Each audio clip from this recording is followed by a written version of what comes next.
সরকার পতনের পর গেল ৩ মাসে আইনশৃঙ্খলা পরিস্থিতি নিয়ন্ত্রণ সহ অন্তর্বর্তী সরকারের বিভিন্ন কাজে সহায়তা করে যাচ্ছে সেনাবাহিনী।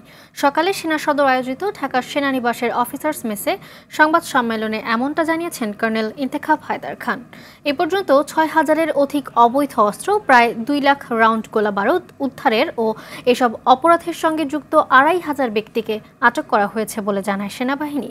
দেশের বিভিন্ন শিল্পাঞ্চলে ৬০০টির অধিক অস্থিতিশীল পরিস্থিতি নিয়ন্ত্রণে নিজেদের সক্রিয় ভূমিকার কথা জানায় সেনাবাহিনী।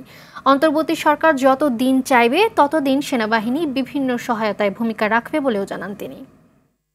এ পর্যন্ত সেনাবাহিনী মোট ৬,০০০-এরও অধিক অবৈধ অস্ত্র এবং প্রায় ২ লক্ষর অধিক রাউন্ড গোলাবারুদ উদ্ধার করেছে এবং এর সাথে সম্পৃক্ত ২৫০০-এরও অধিক ব্যক্তিকে গ্রেফতার করেছে। সামনের দিনগুলোতে এই সমন্বয় এবং পারস্পরিক সহযোগিতা আরও বৃদ্ধি করে কর্মধারা অব্যাহত রাখতে সেনাবাহিনী অঙ্গীকারাবদ্ধ।